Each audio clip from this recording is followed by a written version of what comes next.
안녕하세요. 참여연대가 만드는 팟캐스트 참팟 호회.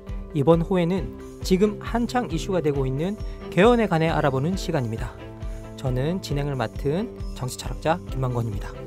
여러분도 아시다시피 촛불혁명의 결과로 탄생한 문재인 정부가 우리 헌정사에서 보면 11번째 헌법이자 10번째 개헌을 선언했습니다.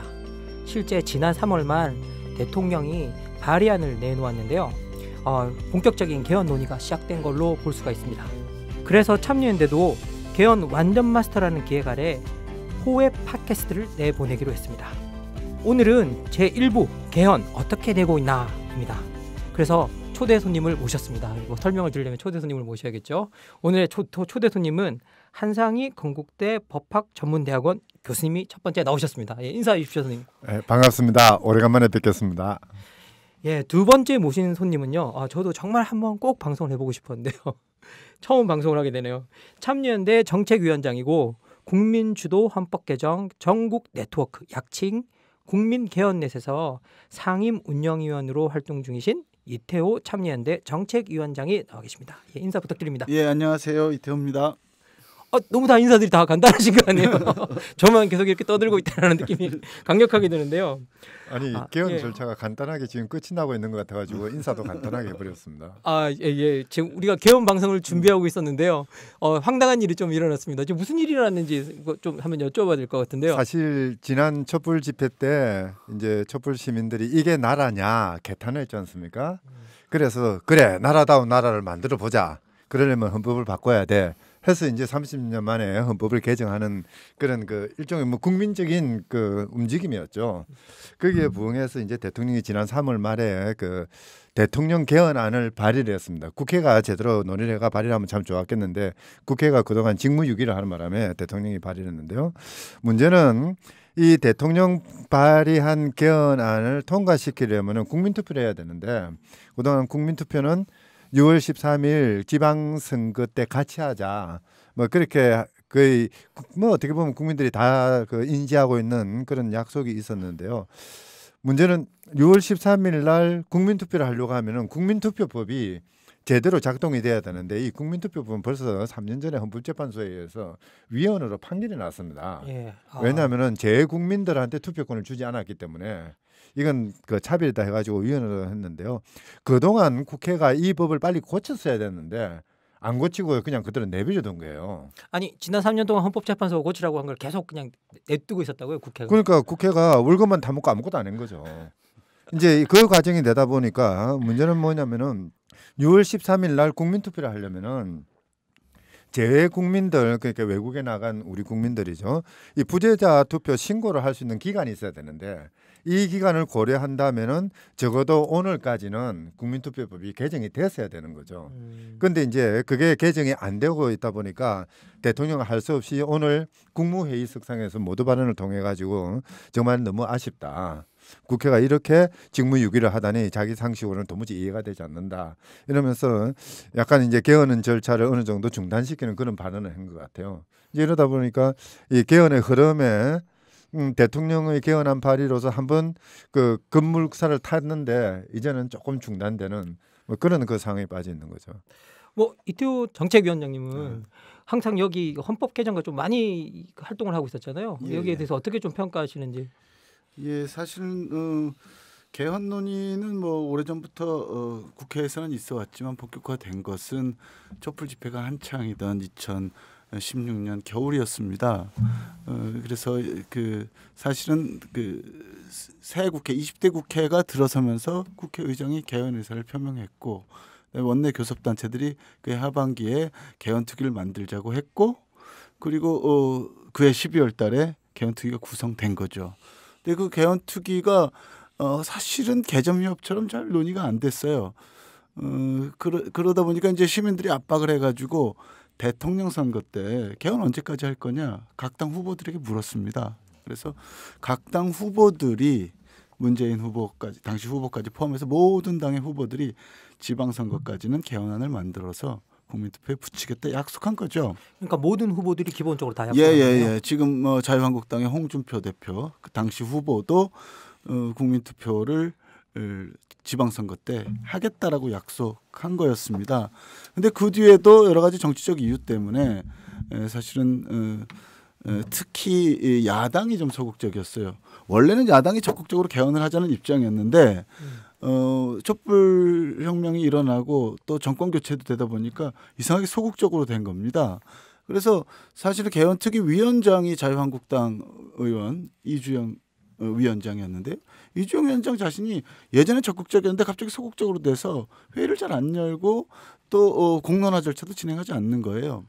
뭐 그렇게 끌다가 사실은 2017년 내내 개헌특위가 개헌안에 합의를 못했고 주요 쟁점에 대해서도 말하자면 합의안을 만들어내지 못했습니다. 그런데 개헌특위 자문위원회는 또 시민사회단체나 연구자들로 구성되는데 꽤 열심히 활동을 했어요. 그래서 그해 말 그리고 정식으로는 2018년 들어와서 처음으로 개헌특위 자문 보고서까지 다 내죠. 예, 저도 방송에서 나온 거 봤어요. 예. 그래서 보고서 딱 냈는데도 안 하고 그래서 결국 개헌특위는 해산되고 다시 특위를 만듭니다. 그래서 헌법 개정하고 정치 개혁 문제를 패키지로 하는 이른바 헌정특위가 만들어져서 활동 중인데 아직까지 합의안을 못 낸 거죠. 근데 이제 야당 입장은 아직까지 개헌 합의안을 국회에서 만들지 못했으니 국민투표법을 합의해서 처리하는 게 뭐가 급하냐 이런 겁니다.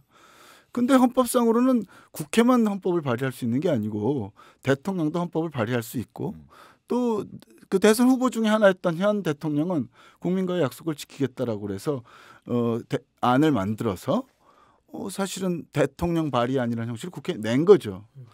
근데 헌법상으로 또 헌법적 절차에 따라 대통령이 헌법안을 냈는데 국회는 자기네가 합의하지 않았다. 헌법 개정안을. 그래서 대통령안을 처리할 기회조차 주지 않겠다. 그래서 국민투표법을 처리 안 한 거예요. 그러니까 사실은 국민적 입장에서 보면 대통령은 헌법만을 낼 수 있는 헌법적인 권한을 가지고 있고 또 그거에 대해서 국민들은 투표로 찬반을 표시할 권한을 헌법적 권한을 갖고 있는데 국회가 이 헌법적 권한 행사를 막아버린 거죠. 그냥 그래서 헌법적으로 막은 것뿐만 아니라 아까 한상현 선생님 말씀하셨듯이 헌법재판소에서 국민투표법이 위헌이다라고 3년 전에 해서 빨리 고치라고 했는데 그걸 안 고치는 또 다른 위헌적인 행동을 통해서 위헌적인 일을 하고 있는 거죠. 더블 위헌. 더블이 아니라 트리플이 정도. 이제 트리플쯤 될 수도 있겠네요. 무슨 뭐 더블 에스프레소 같은 느낌인데요. 아주 쓰디쓴 일들이 일어나네요. 그 헌법재판소가 이제 법률에 대해서 위헌 결정을 내리면은 다른 건 몰라도 국회는 다른 일을 다 제껴두더라도 그 법을 고쳐야 되거든요. 근데 그걸 안 하고 있으면은 그 자체로 직무유기입니다. 거기다가 대통령이 개헌안을 발의를 해놓고 이제 공고기간도 지나고 했으면은 적어도 심의에는 들어가야 되죠. 네, 그렇습니다. 국회 안건으로 이제 상정을 하고 회의를 소집을 하고 그 정도는 해야 되는 거죠. 그래야지 국민들 입장에서는 국회가 논의하는 걸 보면서 들으면서 이 개헌안은 어떠한 의미가 있고 어떠한 뭐 문제점이 있고 고쳐야 될 건 뭐고 뭐 생각할 수 있을 거 아닙니까? 전혀 그런 기회조차도 부여하지 않고 있는 거죠. 그러니까 국회가 단순히 개헌안을 또는 뭐 국민투표법을 통과시키지 않았다 여기에 있는 게 아니라 국민투표법이나 개헌안에 대해서 논의를 하지 않음으로써 국민들의 입과 그 눈과 입을 막아버린 그래서 국민들이 그 개헌 국면에 아무것도 하지 못하게 만든 이런 잘못이 있는 거죠. 사실 이게 저희 정착 내부에서 봐도 이번에 우리나라 헌법에 따르면 이게 우리나라 헌법상의 이 헌법 발의안이 국회에 하나 가 있고 대통령이 가지고 있잖아요. 근데 이게 대통령이 행정부에서 되게 특이한 사람이에요. 왜냐하면 행정부에서 유일하게 선출직 공무원이에요. 다 임명직 공무원인데 그런데 이게 대표성 자체로 보면 국민 전체가 뽑았다라는 점에서는 국회의원들 하나하나보다는 이 대통령이 직접적인 대표성을 훨씬 더 많이 가져요. 그래서 어떻게 보면 대통령이 가지는 국민의 직접적인 대표성이라는 것들이 강력한데 대통령이 발의안을 냈을 때 이것을 갖다가 심사조차 못하게 만들었다는 건 참 이게 좀 어이없는 일이고 그리고 더 나아가서 이렇게 심사조차 못하게 된 이유가 3년 전에 헌법재판소가 고치라고 한 그 법을 지금까지 안 고치고 있다가 이런 일이 일어났다는 게 참 어이가 없는 일이라는 생각이 좀 듭니다. 자, 그럼 이게 다시 우리 그래도 이제 이게 오늘 개헌 방송인 그 이야기를 하게 됐는데 사실 이 이야기를 하게 된 이유는 뭐냐라고 하면 이런 상황에서도 이런 이야기를 하는 이유는 뭐냐라고 하면 우리가 기본적으로 나와 있던 개헌안이나 이런 것들을 들여다보면 앞으로 우리가 헌법을 개정하는 과정 속에서 뭘 중점적으로 좀 봐야겠다 이런 논의들을 갖다가 다 짚어볼 수 있어서 우리가 그냥 계속 개헌 팟캐스트를 계속 하기로 했거든요. 그래서 오늘은 그렇게 하나하나 한번 그 일들을 좀 짚어가 보도록 하겠습니다. 예, 근데 예. 그거 들어가기 전에 하나 분명히 해둘 거는 예.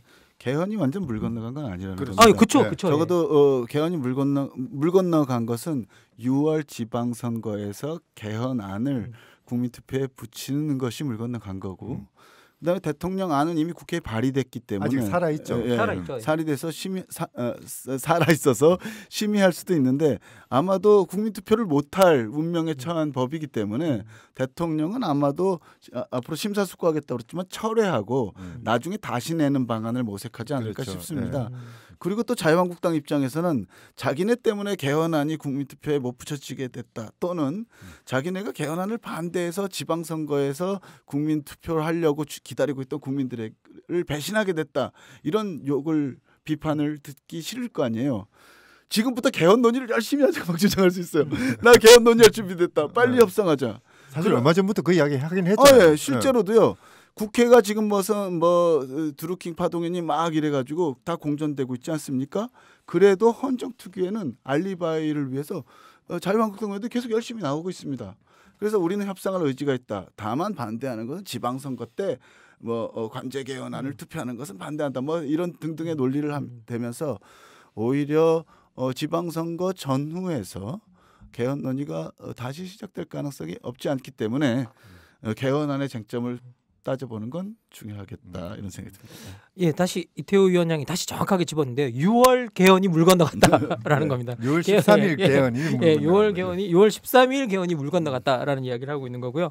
그런데 그 이후에도 개헌 논의는 오히려 더 활발해질 수 있으니 우리가 그 이야기를 하기 위해서 지금 개헌안을 토대로 한 번 더 이야기를 해보자라는 취지에서 계속 이 개헌 팟캐스트를 하도록 하겠습니다. 그 개헌 팟캐스트 호해판을 변명하자면은요. 굳이 변명하자면은 지금 대통령 개헌안이 내세운 슬로건이 우리의 삶을 바꾸는 그런 그 개헌이라고 그랬지 않습니까? 실제 이번에 개헌 문제는 지난 여태까지 9번에 걸친 개헌하고는 성질이 다르죠. 9번에 걸친 개헌은 거의 대부분 그러니까 정권 연장을 위해서 또 권력을 누가 가지느냐 이건데요. 사실 이번에 개헌은 촛불 집회가 촛불 혁명으로 거듭나는 그래서 그러니까 정말 나라다운 나라를 만들고 사회를 바꿔내는 그런 개헌의 작업이거든요. 이제 이러다 보니까 갑이 없어지는 또는 갑을 구분이 없는 그런 사회를 만들기 위해서 우리는 어떤 나라 구조를 설계해야 되고 우리의 권리는 어떤 식으로 만들어 나가야 하는가 이게 아주 중요한 의제죠. 바로 그 때문에 우리가 헌법에 대해서 계속 논의하면 논의할수록 그리고 더 깊이 알고 더 깊이 고민하면 할수록 헌법은 우리의 삶을 바꿔내는 우리가 좀 더 행복하게 살 수 있는 그런 그 사회를 만들어내는 법이 될 수가 있는 것이죠. 바로 그 때문에 지금이라도 계속해서 헌법을 이야기해야 되고 헌법을 고민해야 되고 또 이제 헌법을 창의적으로 만들어내는 그런 노력을 해야 될 거예요. 제가 오늘 멘트 하나를 준비했는데 방송 도중에 이 멘트가 죽을까봐 엄청 걱정했거든요. 그런데 한상희 교수님께서 살려주셨습니다. 어떤 멘트냐면요. 이 정치학에서 유명한 말이 있습니다. 성공한 혁명은 새로운 헌법을 쓴다. 엄청나게 유명한 말이 있는데요. 또 다른 말도 있어요. 헌법은 21세기 혁명의 도구다라는 말도 있어요.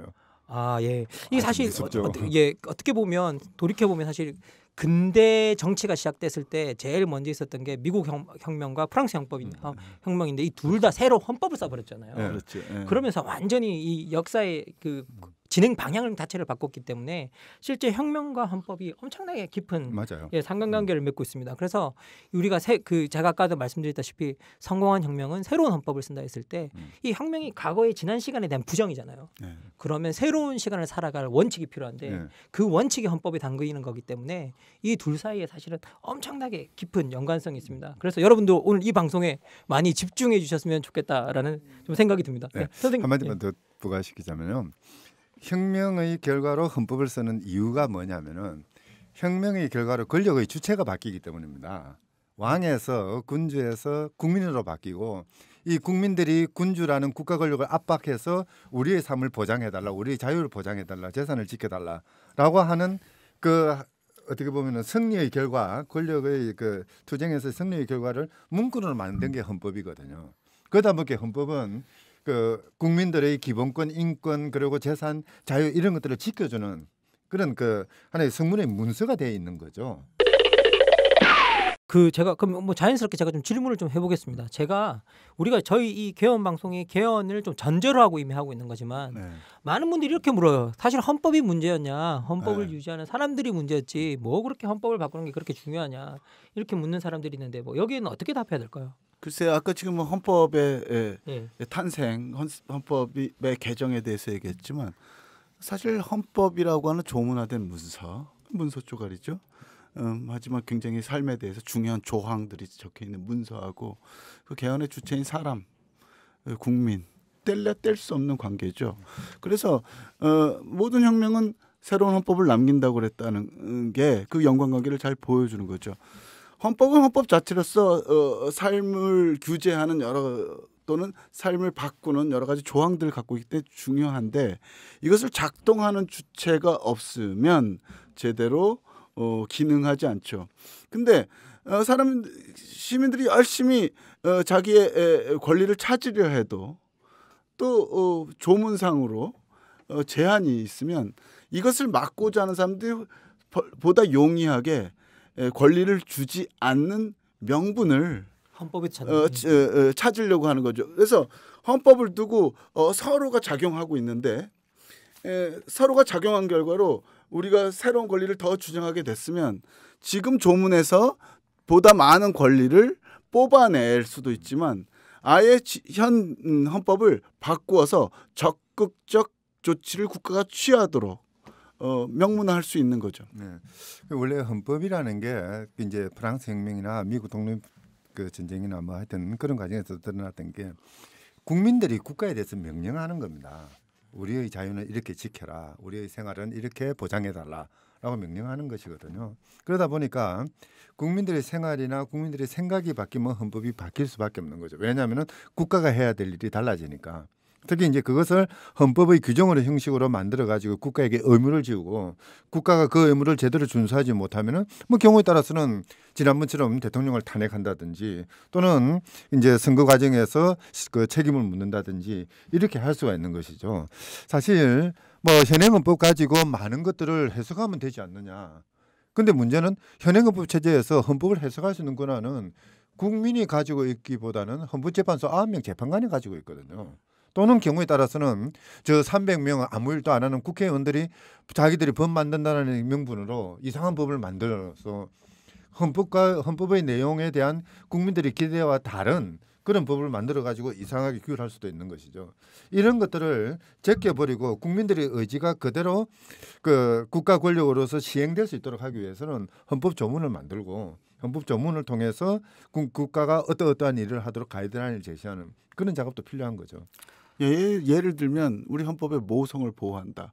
여자의 노동은 특별한 보호를 받는다라는 조항이 있어요. 여기서 지금 뭐 남녀 평등이니 성차별이니 이런 걸 도출할 수는 있죠. 오만 걸 다 끄집낸다고 근데 그러죠. 본질적으로 생각하면 왜 여성을 특별한 보호의 대상으로 보느냐 혹은 복지의 대상으로 보느냐. 동등한 주체고 동등한 주체로서 권리를 누릴 수 없다면 오히려 그거는 뭐 보호해야 되는 게 아니라 국가가 이것을 제대로 실질적 평등을 보장해야 될 책무를 지니는 것으로 헌법에 명시해야 되는 거 아니냐. 근데 마치 국회가 무슨 국가가 시혜를 베푸는 것처럼 보호한다는 것은 맞지 않다는 논리가 지금 뭐 헌법 운동에서 일어나고 있는 거고 또 인권에서 이런 얘기가 있습니다. 이런 개념이 있습니다. 인권 기반 접근이라는 거죠. 권리 기반 접근이라고도 하는데요.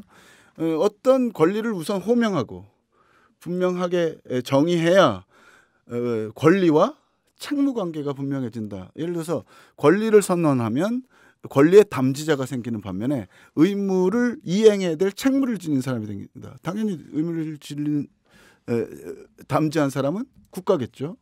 권리를 지닌 사람은 마땅히 요구하고 국가는 그걸 시행해야 될 의무를 지게 하는 것이기 때문에 이걸 규범화한다.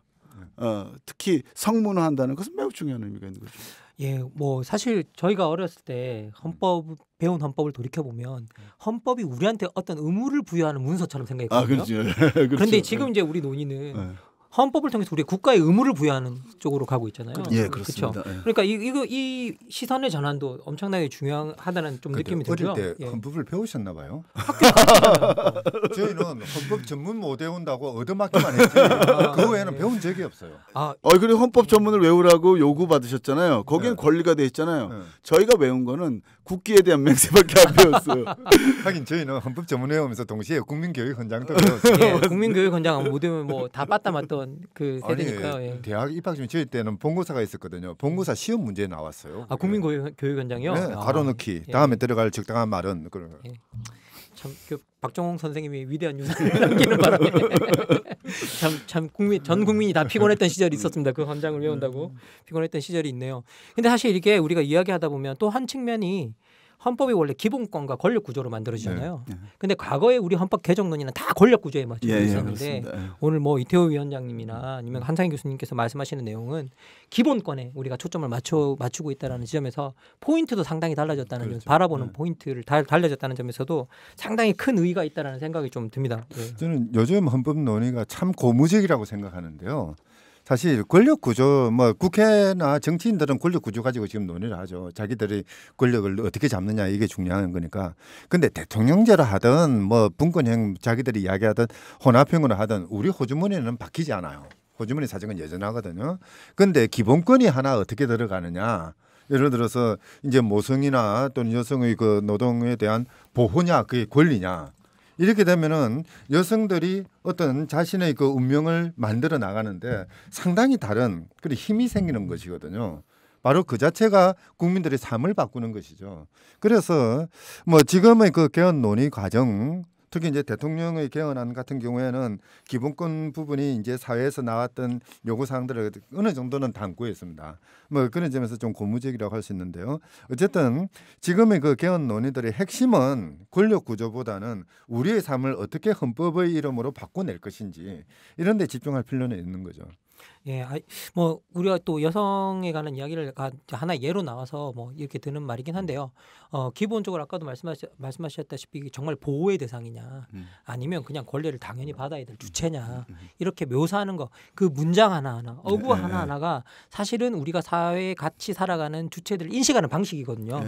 이런 것들이 이 논의를 통해서 만들어진다는 게 이야기를 통해서 활발히 전개되고 그리고 공유될 수 있다라는 점에서 이 개헌 논의가 아주 전체적으로 보면 크게 정치 교육의 장이고 더 넓게 보면 사회 교육의 장이라는 그렇죠. 그런 느낌이 좀 듭니다.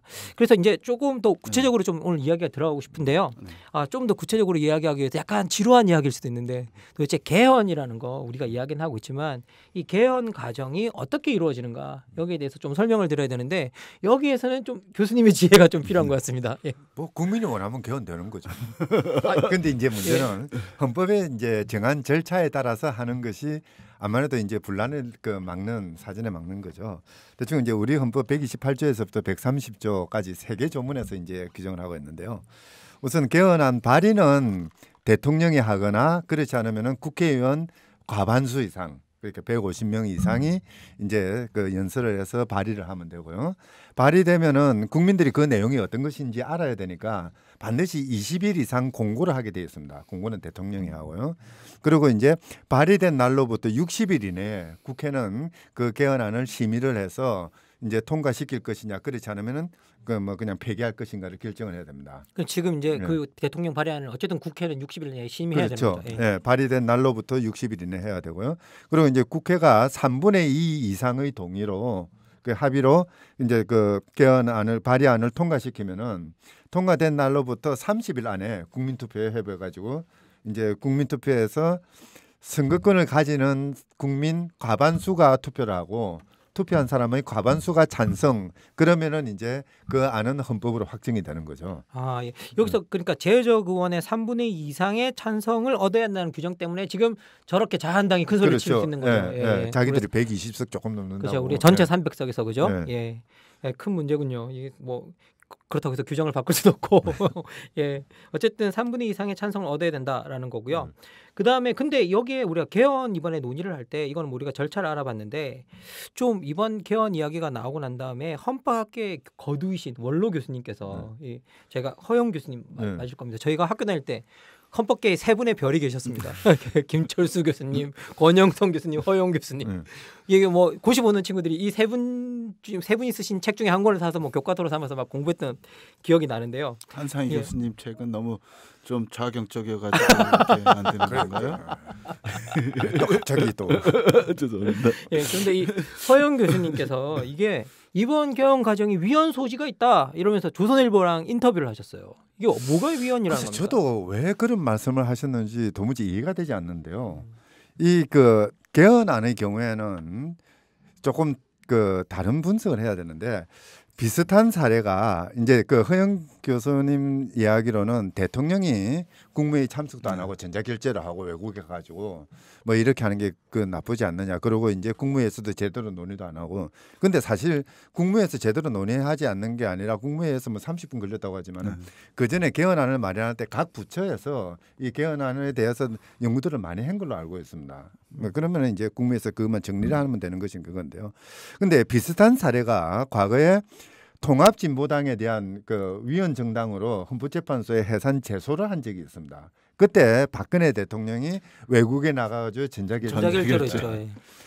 이제 자유한국당의 입장이나 또는 허영 교수님의 입장에서는 박근혜 대통령의 전자결제는 건드리지 않으면서 지금 이 개헌안에 대해서 문재인 대통령의 개헌안에 대해서 이제 위헌이라고 이야기를 하거든요. 이건 아주 그 헌법을 오해를 하고 있는데요. 헌법 개정안의 발의권은 대통령이 가집니다. 그래서 국무회의는 대통령이 자기의 권력으로 개헌안을 발의한 것이 잘 됐는지 못 됐는지 견제하는 역할만 하면 됩니다. 그런데 통합진보당이나 이런 위헌 정당을 제소하는 권력은 대통령의 권력이 아니라 정부의 권력입니다. 우리나라 정부에는 대통령뿐만 아니라 국무총리, 국무위원, 국무회의, 감사원, 행정각부 장관까지 다 들어가 있거든요. 그러니까 우리가 생각하는 행정부 전체라고 다 생각하면 됩니다. 통합진보당에 대한 위헌 정당 해산 결정은 이 전체 정부의 논의를 모아가지고 그것을 이제 대통령이 자기 이름으로 헌법재판소에 보내는 것이거든요. 그러니까 당연히 국무회의석상에는 대통령이 앉아 있어야 되고 왜 이게 위헌 정당 제소를 해야 되는지 그 내용은 뭔지 이유는 뭔지 이런 것들을 대통령이 듣고 판단해 줘야 됩니다. 전혀 지금 성격이 다르거든요. 그래서 박근혜 대통령 같은 경우에는 전자결제한 거는 저거는 위헌적이다 잘못된 거라고 비판할 수는 있습니다. 그런데 문재인 대통령의 경우에 이번 개헌안 발의의 경우에는 굳이 그렇게 이야기할 이유가 없는 것이죠.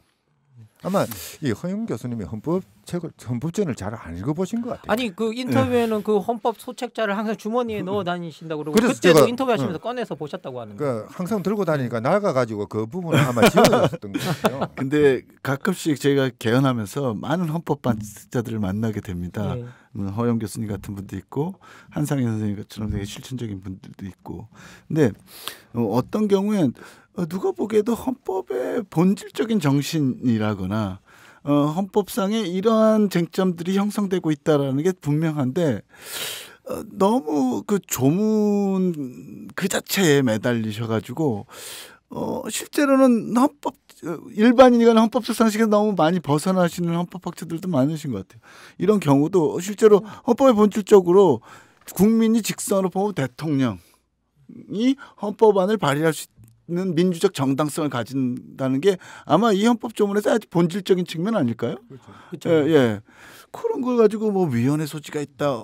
아예 절차가 완전히 누락된 것도 아닌데 얘기하는 게 사실은 좀 시콜콜한 거는 저희들 같이 소장학자들이 별로 말할 기회도 없으니까 한마디 하는 거지. 원로 같으면은 큰 그림을 그려줘야죠. 지금 현재의 국면은 이러니까 헌법 개정 방향은 이런 식으로 가야 된다. 그렇죠. 촛불 민심은 이런 식으로 담아야 된다. 이 그림을 그려야 되는데 전혀 엉뚱한 이야기를 하고 계시니까 답답해 죽겠어요. 제가 헌법 조문을 찾아보니까요. 사실 실제 128조 1항에는 발의는 국회의원 제적 과반수 또는 대통령이 할 수 있다고 그렇죠. 대통령이랑 콕 집어서 이야기하고 있고 아까 그 말씀하신 정당 해산 심판 같은 경우는요. 주체가 누구냐면 대통령이 아니에요. 정당의 목적이나 활동이 민주적 기본 질서에 위배될 때는 정부는 헌법재판소에 그 해산을 제소할 수 있다라고 나와요. 그래서 그 주체가 정부예요. 네. 정부와 대통령이 갈려 있어요. 그래서 사실 여기서는 되게 구분이 돼 있는 게 보이더라고요. 8조 4항 그 위헌정당 해산 심판 같은 경우에는 대통령은 정부의 구성원 중에 하나죠. n분의 1에 불과해요. 그러니까 자기 권력이라고 마음대로 행사해서는 안 되는 거죠. 그건 월권이 되는 거죠. 그런데 개헌안 같은 경우는 대통령 자기의 권한이니까 대통령이 알아서 하면 되는 거죠. 야, 근데 그걸 이제 원로 교수님께서 위헌의 소지가 있다라고 이제 말씀을 하셨군요. 이게 위헌의 소지가 있다라는 게 보니까 네, 원로 교수님의 발언이 위헌의 소지가 있어요. 예, 알겠습니다.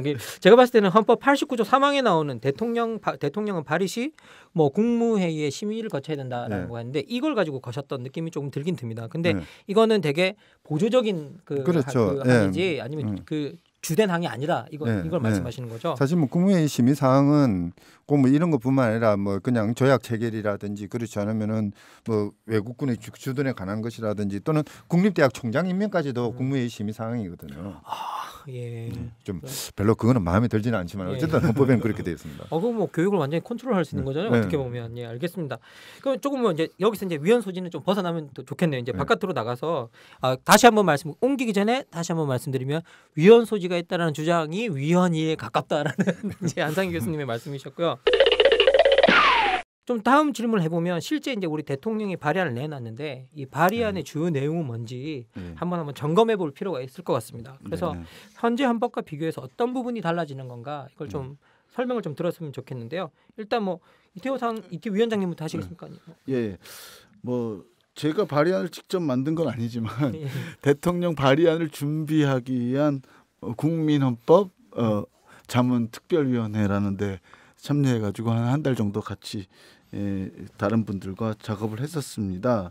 근데 한상희 선생님이 아까 조금 간략하게 설명해 주셨더니 대통령 발의안의 큰 내용을 두 부분으로 나눠서 설명할 수 있는데요.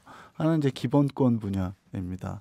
기본권 분야 그리고 또 하나는 대통령 권한까지를 포함하는 권력 구조와 관련된 건데요. 대통령 안에서 우선 첫 번째 부분 기본권과 관련된 부분은 그동안 헌법 개정 과정 논의 과정에서 제한되었던 여러 가지 기본권들이 많이 들어가 있습니다. 예를 들어서 뭐 안전권이라든가 생명권이라든가 뭐 이런 권리들을 신설한 거, 그 다음에 환경권 같이 좀 애매모호하게 있었던 것을 조금 더 구체적으로 하고 또 그냥 환경권뿐만 아니라 미래 세대에 대한 의무, 임신, 출산, 양육에 있어서 국가에서 지원받을 권리, 책임 같은 것도 들어갔고요. 모성 보호라고 했던 어쨌든 이런 조항들을 많이 줄이고 실질적 성평등을 보장하기 위한 조치들이 들어갔습니다. 특히 이제 성차별 같은 거에 대해서는 국가가 적극적인 조치를 취해야 된다 하는 얘기가 있었는데, 근데 좀 아쉬운 것은 여성 운동이나 다른 사회 운동, 인권 운동에서는 실질적 성평등을 보장하기 위해서는 의사결정, 정책 결정 과정에 남녀가 동등한 참여 기회를 갖는다. 아니면 대표성에서 동수로 참여해야 된다는 적극적 조치가 들어갔으면 좋겠다고 얘기했는데 자문위안에서는 안을 올렸는데 대통령 안에서는 뭐 망설이다가 빠져버렸어요. 그래야 조금 오게 튀다 이런 얘기가 나오고 있고요. 근데 사회보장권, 건강권, 그리고 주거권 같은 경우에서 참여연대가 되게 세게 구체적으로 조문하자. 왜냐하면 선언으로 하면 아무리 의무를 국가가 가진다 해도 잘 안 되니까. 근데 구체적인 거는 안 하고, 그러니까 예전에는 그냥 노력 의무 정도 있던 걸 권리로서 보장한 면에서는 진전이고요. 노동권 같은 경우에는 나중에 한상 선생님이 조금 더 보충해 주실 수도 있겠지만 굉장히 많은 부분 들어갔습니다. 예를 들어서 동일 가치 노동, 동일 임금 보장한다. 그다음에 노조할 권리도 많이 확대됐고요. 특히 공무원들이 노동상권이 예전에는 가지는 게 마치 예외인 것처럼 헌법에 서술돼 있었는데 지금은 3권을 가지는 게 일반이고 아주 예외적인 경우에 한해서만 제한할 수 있다는 식으로 들어갔기 때문에 노동권에 있어서는 일정한 진전을 보이는 아니라고 할 수 있겠고요. 그리고 직접 민주주의 제도가 들어갔죠. 예를 들어서 국민 소환, 국민 발안 같은 것이 들어갔는데 제일 아쉬운 거는 국민 발언 안 들어갔어요. 헌법 개정안에 대해서 국민 발언 들어가 있는 거로 제가 알고 입법권에 대해서 예, 죄송합니다. 헌법 개정안에 대해서 국민 발언 제도를 뺀 거예요. 그렇죠. 예. 근데 사실은 국민 발언을 추진하는 입장에서는 법안은 뭐 우리식으로 말하면 아래 것들이 하면 되니까 여기서 말하는 국회의원들이 하면 되는 거죠. 우리가 그렇죠. 하인 시켜야죠. 일 안 하면 소환만 하면 된다 이런 게 사실 많은 정서고 하지만 헌법은 되게 중요한 기준이니까 최종적으로 뭘 하나 선택해야 된다면 직접민주제도에서 헌법에 대해서는 국민발언제를 두고 그다음에 소환제 두자.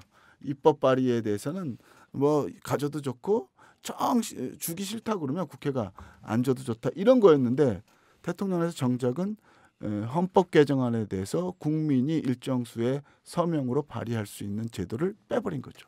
이게 논쟁이 되고 있습니다. 하여튼 뭐 지금 이제 그 이태우 위원장님 말씀하신 거는 이제 그 좋은 점이고 이제 좋은 점을 이야기했으니까 나쁜 점. 예. 제일 아쉬운 거는 성평등이라는 세 글자가 빠진 것 같아요. 그렇습니다. 네. 네. 어쨌든 뭐 실질적으로 구체적으로 보장하는 것도 중요하지만은 헌법이라는 거는 기본적으로 국가가 운영되는 기본적인 방향성이지 않습니까? 이 방향성을 이제 지금 우리 사회와 관련해서 가장 크게 그 문제가 되고 또 제대로 잡아야 되는 게 성평등의 문제거든요. 그래서 그 석자를 집어넣으면서 국가 운영의 기본적인 지침으로 삼았으면 참 좋았겠다는 그런 생각이 들고요. 그리고 이제 직접 민주제는 어떤 의미에서는 촛불 집회 때 이 촛불 시민들의 그 정말 직접적인 그 요구였거든요. 이제 나는 내가 대표한다 뭐 그런 목소리였는데요.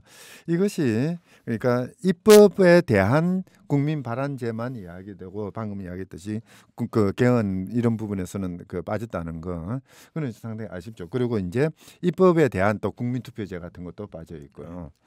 이제 뭐 그러다 보니까 국민들이 어떻게 보면은 여태까지는 사실 우리나라에 국민 주권 어쩌고 하지만 국민은 통치의 대상이었잖아요. 근데 이번 개헌 과정을 통해서 국민들이 실질적으로 능동적인 시민으로 자기 권리를 그 강력하게 주장하고 달성해낼 수 있는 그런 시민으로 만들기 위한 노력은 그렇게 돋보이지는 않는다. 그런 아쉬움이 있어요. 그러니까 결국은 촛불혁명의 정신을 제대로 반영하지 못한 몇몇 가지가 있는데 특히 그 중에서 하나가 국민들이 헌법에 관해서 발언할 수 있는 권리를 제한한 것. 그 부분이 되게 크다라고 이제 이야기를 하시고 있고 또 한편으로는 성평등 이야기를 하셨는데 성평등 부분도 어떻게 보면 성소수자나 뭐 그리고 나중에 소수자 권리 이야기할 때 사실 상당히 중요한 부분인데요. 이번 헌법이 저는 좀 가장 아쉬운 게 소수자 권리에 관한 부분이에요. 예. 그런데 이게 우리가 정의의 영역에서 원래 헌법이 정의를 실현시켜주는 기능을 어느 정도 한다면 정의의 영역에서 세 가지 영역 원래 분배하고 인정하고 대표하는 영역이 있거든요. 그런데 이번 헌법은 분배 영역은 상당히 신경을 쓴 것 같아요. 그런데 이번 헌법에서 제가 좀 아쉬운 부분은 이 인정 부분하고 사회적 나의 가치와 나의 지위를 인정받는 부분하고 그다음에 대표 아까 선생님 그 이태호 위원장님께서 말씀하셨던 남녀 동수 대표라고 하는 그런 대표 영역에서 이런 것들이 좀 부재했는데 실제 이게 그냥 제가 하는 말이 아니라요. 이게 낸시 프레이저라는 학자가 하는 말입니다. 이게 그리고 그 헌법 부분도요. 국민들이 헌법을 개정하는 데 주체가 된다는 이 말도 브루스 에커만이라는 아주 유명한 헌법학자가 주장하는 내용이에요. 그런데 이 부분이 다 이제 우리 헌법에 이번에 다 생략이 되어 있다라는 그 점에서 좀 아쉽다라는 생각이 실제로 좀 듭니다. 그럼 저 같은 경우는요. 근데 이번에 저는 좋은 점을 하나 좀 지적해 보고자 한다면요. 정보기본권이에요. 사실은 정보기본권 원래 시민권이 여러 영역이 있는데 시민권이 실현이 되려면 지금은 디지털 능력이 사용이 안 되면 실현이 안 돼요. 이게. 근데 이 부분을 강화시켰는데 이 과정 속에서 어떤 논의가 좀 있었나요? 사실은 뭐 보통 여태까지의 권리는 그냥 우리식으로 말하면 그냥 공간, 땅 위에 공기 위에 있는 이 공간에 관한 거죠. 근데 이제 어느 순간 지난 30년 동안 온라인과 오프라인이라는 것이 생겼지 않습니까? 그래서 사이버 공간이라는 게 생겼고 사이버 공간에서 권리는 어떻게 보장할 것이냐. 특히 최근에 뭐 댓글 사건도 있었지만 뭐 국정원 기무사 같은 게 국민을 사찰했던 것도 있고 이게 한국적 현상뿐만 아니라 전 세계적 현상이거든요. 아예 이제는 소비자의 미래 행동을 예측하는 프로그램까지 나와가지고 미래의 범죄를 저지를 사람을 현실에서 감시하는 시스템도 이미 상용화됐다고 하더라고요. 뭐 이런 거기 때문에 자기 정보에 대해 스스로 통제할 수 있느냐.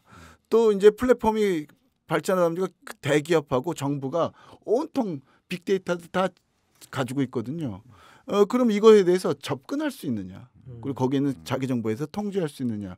이래가지고 정보 기본권에 대한 논의가 활발했고 이번 헌법 안에는 사실은 뭐 대통령 안도 그렇지만 야당조차도 보수적인 정당조차도 정보 기본권, 알 권리, 자기 정보 통제권 같은 경우에 대해서는 꼭 들어간다는 입장에 대해서는 대체적인 합의가 있는 상황입니다. 사실 뭐 그 현대 우리 사회의 변화가 그런 규정을 안 넣으면 안 되게 만들어 놓은 것이죠. 너무나 국민 생활하고 밀접하게 관련됐으니까 이제 그건 뭐 당연히 들어갔어야 되고요. 그리고 대통령 안에서도 뭐 나름 그 충실하게 반영되어 있는 거죠. 다만 이제 조금 아쉽다고 하면 제가 계속 아쉬운 이야기만 하네요.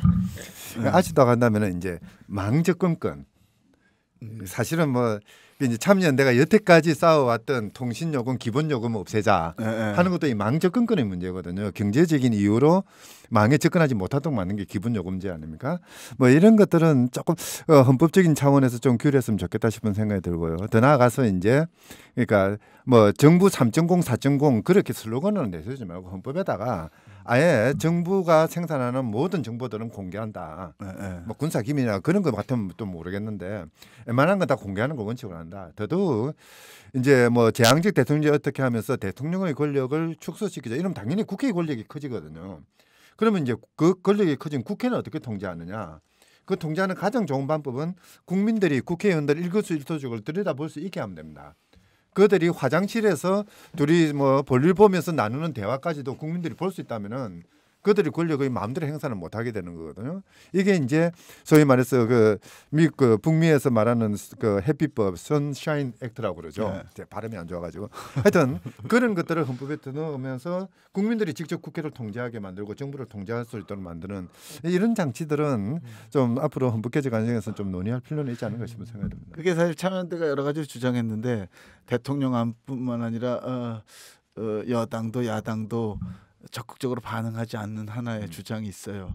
물론 국회 특위 자문위 안에는 일부 반영돼 있습니다. 이게 뭐냐면 헌법에서 국가안전보장이라는 단어를 다 빼자. 도대체 보장해야 될 것, 국가가 보장해야 될 건 국민의 권리죠. 그렇죠. 국가 그 자체는 아니잖아요.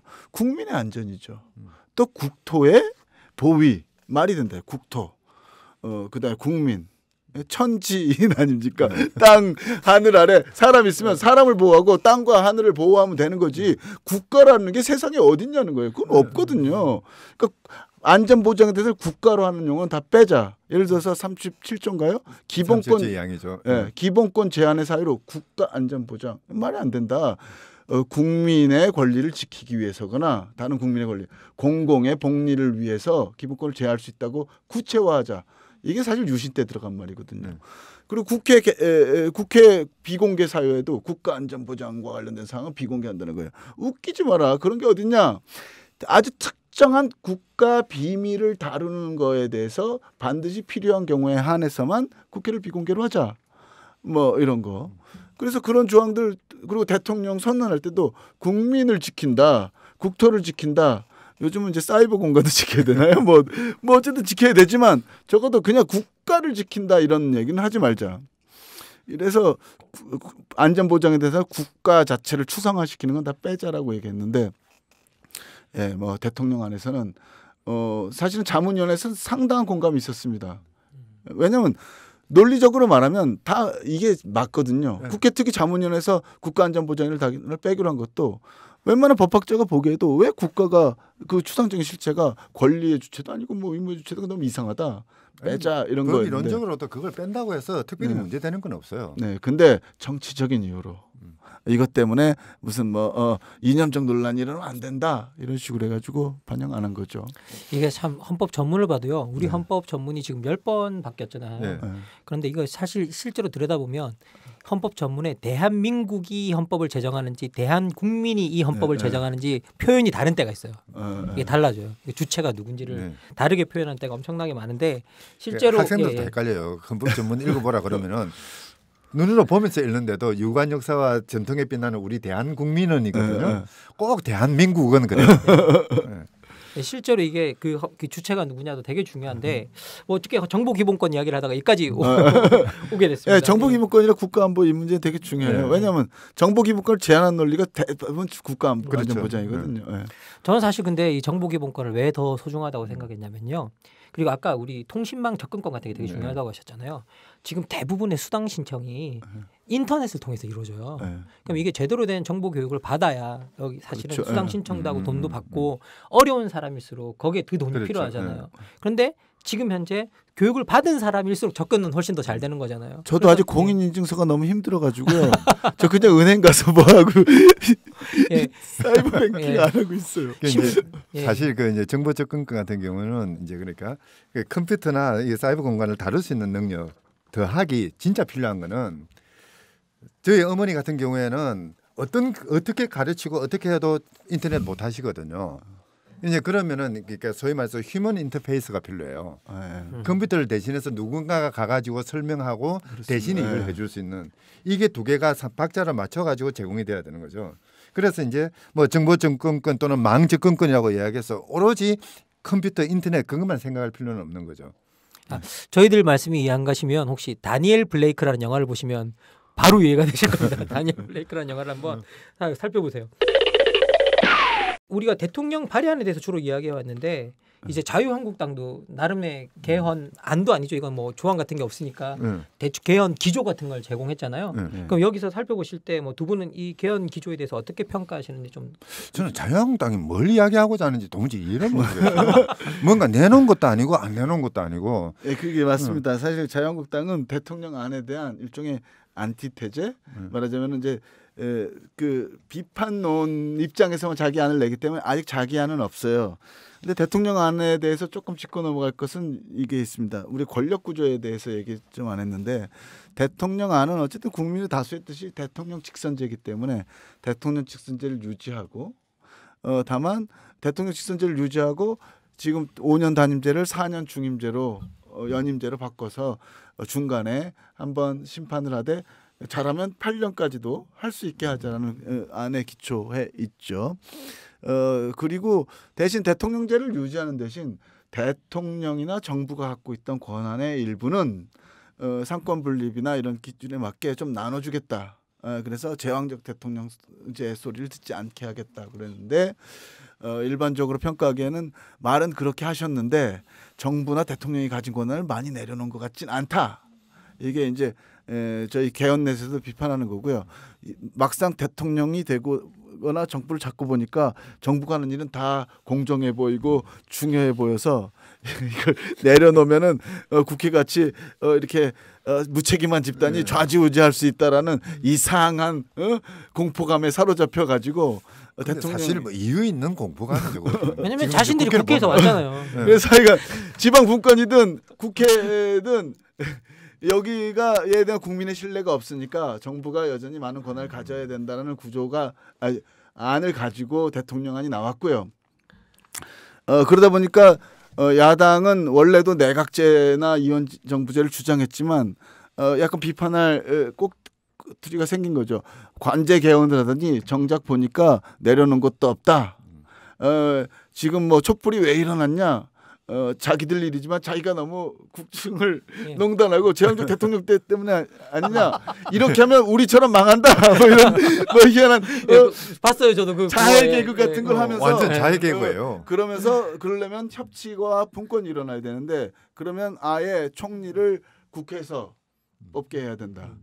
그리고 웬만한 인사권도 다 국회에서 인사추천위원회를 추천해가지고 인사추천회가 하는 걸로 하자 하는 큰 골격을 가지고 있는데 아마 그 맹점은 한상현 선생님이 잘 설명해 주셨는데 자유한국당이 나중에 이제 결국 권력 구조 이야기할 때도 자세히 이야기가 되겠지만은 자유한국당이 모델로 삼고 있는 게 핀란드 모델인 것 같아요. 뭐 사실 뭐 핀란드 모델이랑 핀란드 이 북구라는 국가가 기본적으로 화합형이고 통합형이지 않습니까? 그러다 보니까 국가의 그 역할이나 지위라는 게 그렇게 크지도 않고요. 핀란드 같은 경우는 시민사회가 엄청 막강해요. 그렇죠. 예. 그리고 상권 분립도 제대로 이루어지지 않고 사법권의 독립도 그렇게 우리처럼 따지지 않거든요. 이제 그런 체제에서 이제 권력 통합형 비슷하게 하면서 다만 이제 러시아, 소련이라는 적이 있으니까 이 적에 대항하기 위한 하나의 기구로서 대통령이라는 걸 만들어 놓고 이제 권력을 분점하는 이런 체제로 간 거거든요. 그걸 갑자기 들고 와가지고 우리 체제에 우리 같이 싸우기 좋아하고 분란 좋아하기 좋아하고 이런 체제에 들고 와가지고 하겠다 하는 것 자체가 저게 무슨 아닌가 싶은 생각이 들기도 하고요. 또 하나가 이제 문제가 뭐냐면은 핀란드 모델이 이제 뭐 좋다라고 이야기를 하지만 실제 국회 해상권 같은 것들을 전제로 하지 않는 분권형이라고 한다면 핀란드 모델이기보다는 프랑스 제3공화국 헌법 모델에 가까워질 가능성이 훨씬 많습니다. 비슷한 구조이긴 하지만은 그러니까 그 행정각부의 장이 국회의 신임을 받으면서 또는 총리의 신임을 받으면서 대통령과 협력하기를 거부하고 그러면서 이제 국정은 삐걱거리고 그 과정에서 국회는 내각을 마음대로 해산을 시켜버리고 그래서 내각 평균 수명이 9개월도 안 되는 그런 극단적인 혼란에 빠지는 구조가 프랑스 3공화국 헌법이었거든요. 그런 식으로 갈 수도 있는 제도를 왜 내놓는지 더더군다나 그나마 이게 뭐 안전장치가 있는가 없는가 보려면은 조문이 있어야 되는데 조문조차도 지금 안 만들어 놨어요. 뭐 내부적으로는 만들어 두고 있다 뭐 그렇게 이야기는 하지만은 아마 그렇지는 않는 것 같고요. 이제 이러다 보니까 저분들의 주장은 과연 뭔지 그냥 그 대통령 개헌안에 대해서 딴죽 걸르는 게 목적인지 그렇지 않으면 뭐 분권형으로 가는 게 목적인지 알 수가 없는 상태예요. 근데 사실 조금 더 이제 뭐 객관화시킨다기보다는 야당의 주장이 일리가 있다라고 전제하고 얘기를 해보면 뭐 어쨌든 우리나라가 너무 정치적인 그 말하자면 승자 독식의 정치 문화가 강한 건 사실이지 않습니까? 그러니까 어쨌든 좀 협력이나 타협 그러니까 협치를 제도화하는 게 필요하다라는 문제의식은 누구나 가지고 있어요. 국민들도 아유 제발 뭐 국회 그만 좀 싸워라 이런 얘기도 하고 있고 정치인들도 이러다간 안 되겠다는 게 있어요. 그러니까 나름대로 협치 방안을 내놨습니다.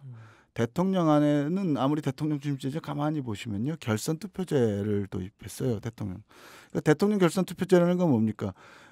뭐 30% 얻어가지고 대통령 못 된다.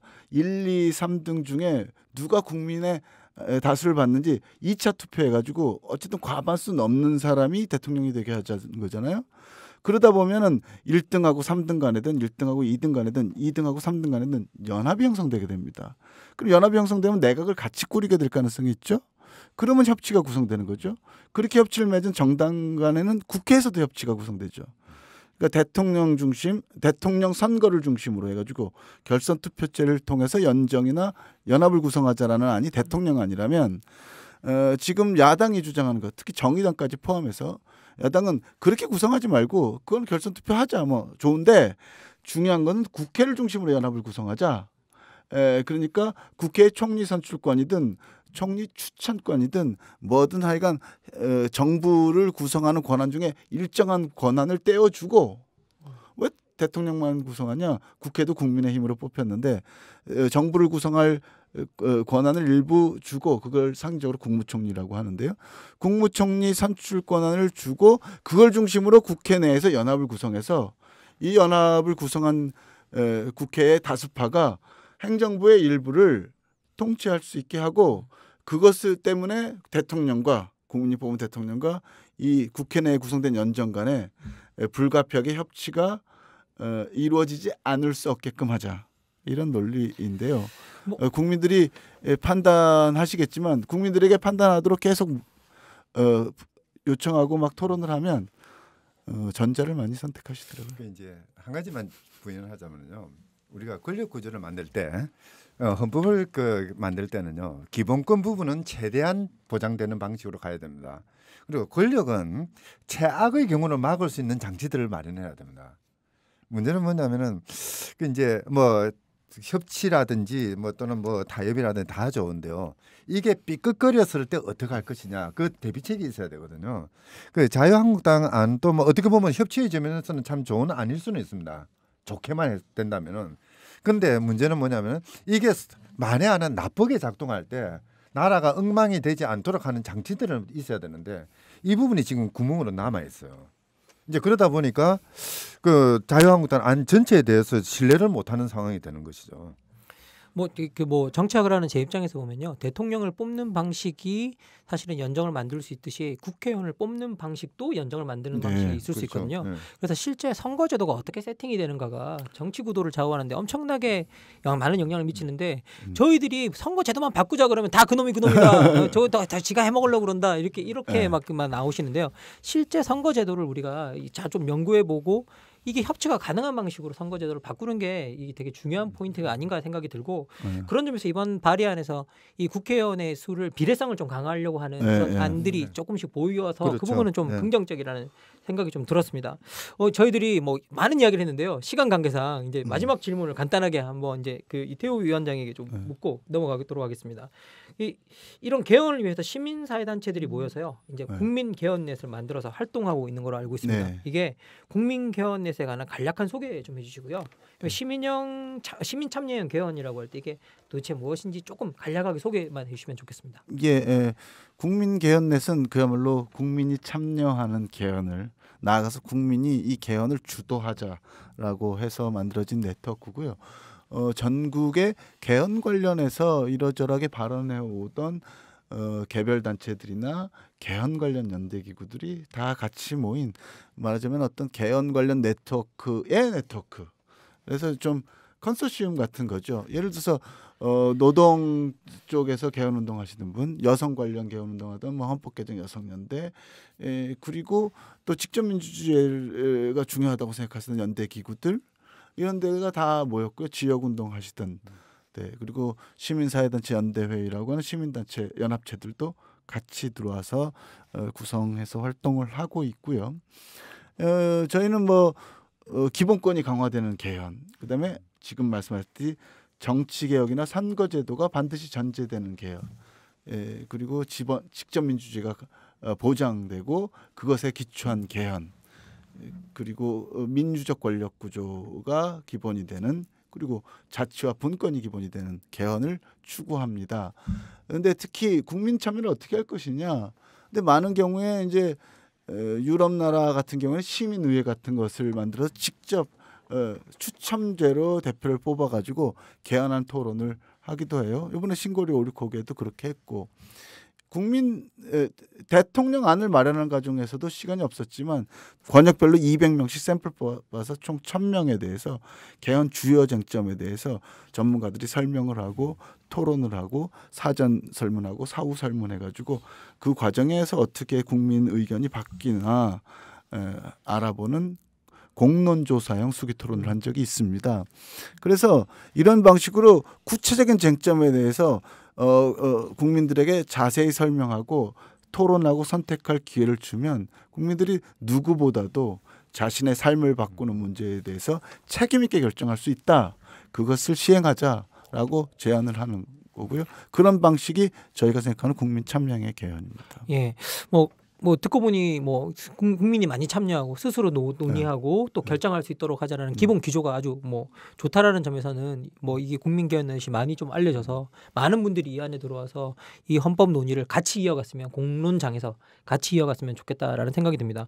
뭐 끝내기 전에 한상희 교수님 뭐 마지막으로 코멘트 하실 게 계시면.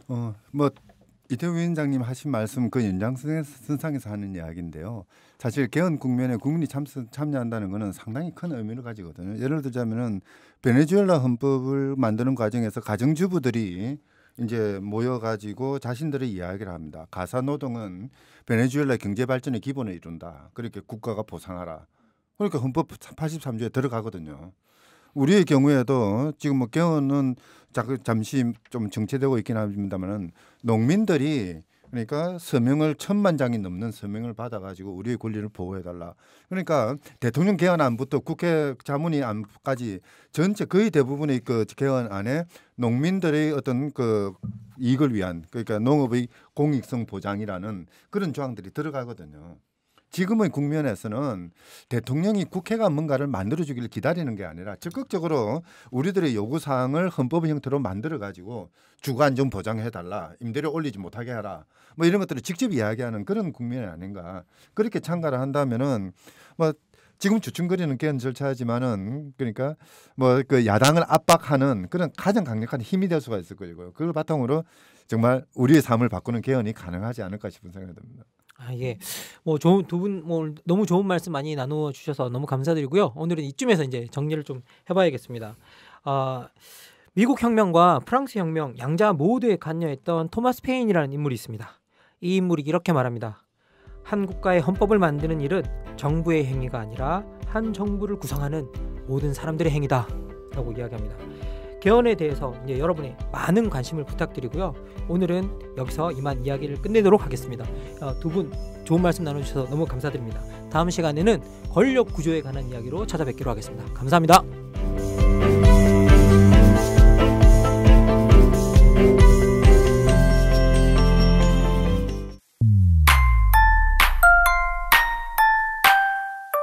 그거 알아? 옛날엔 대학 입학금이라는 게 있었대. 대학 입학금? 그게 뭔데? 등록금이랑 다른 거야? 다른 거래. 등록금 말고도 입학금이라는 이름으로 대학에 크게는 100만 원이나 더 냈었대. 그런데 왜 100만 원인지 산정 근거도 없고 사용처도 불분명했대. 그런 걸 왜 내? 어떻게 없어졌는데? 바로 청년참여연대가 있었기 때문이지. 즐거운 변화를 위한 청년참여연대의 활동을 응원해주세요. 참여연대는 정부 지원금을 받지 않습니다. 청년의 삶을 바꾸기 위해 나서는 청년참여연대의 회원이 되어주세요. 문의 02-723-4251 지금 전화주세요. 02-723-4251 지금 전화주세요. 청년참여연대 그래!